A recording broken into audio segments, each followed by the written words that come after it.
Hi, welcome to another episode of Hot Takes. Now, heads should roll, but I suspect no head will be rolling. But it really is a terrible thing to behold. For many, many thousands of court cases have had to be abandoned, prosecutions folding, people getting away with heinous crimes simply because of the ineptitude of the Crown Prosecution Service and the justice system in total. And to be honest, this isn't just a Labour thing. This has been going on since 2020. So back end of the Tories as well. Boris.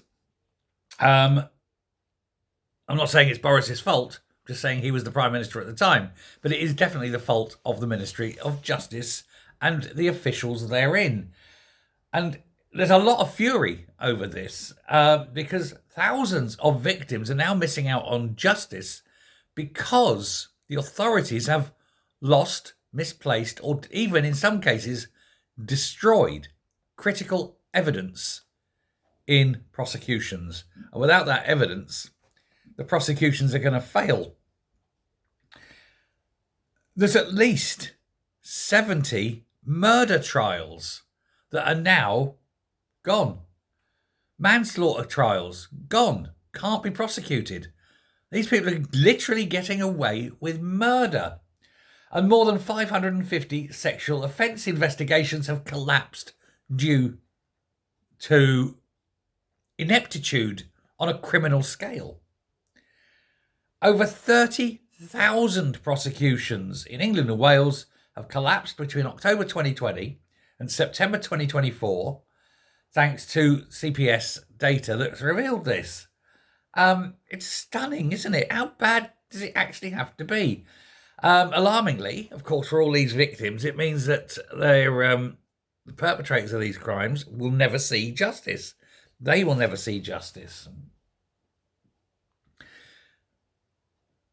The trials have been so damaged by the lack of evidence that now even the CPS says there is no chance of being able to prosecute them. And it could even be a case that even if subsequently, excuse me while I rub my eye, even if subsequently that evidence is found, in a lot of cases it will now be tainted because the evidence will not have an evidence trail. If it's been out there beyond the control of the CPS, they cannot guarantee the evidence hasn't been tampered with. That's a defence in law.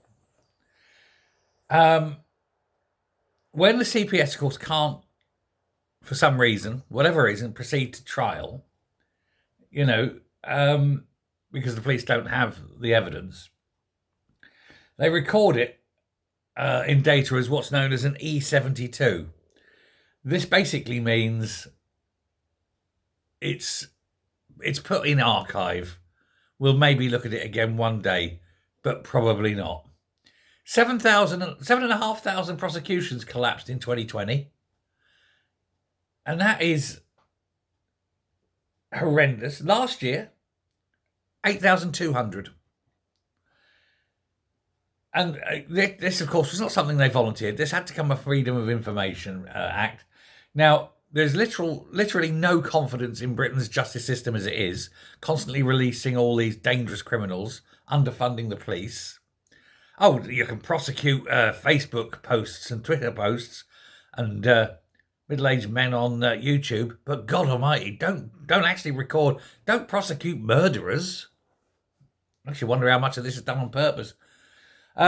Clara Bergman, CEO of Rape Crisis, said every instance of a sexual offence case being dropped due to lost or damaged evidence represents not only a failure of our system, but a devastating blow to the survivor who came forward in the hope of justice and accountability. These figures are deeply concerning. Survivors of sexual violence already face huge barriers to reporting what's happened to them, and many describe the criminal justice process itself as re-traumatising. And now they're not even going to see criminal justice. These guys are just going to walk free, back on the streets, untainted. Heads should roll, but they're not going to, are they? Thanks a lot.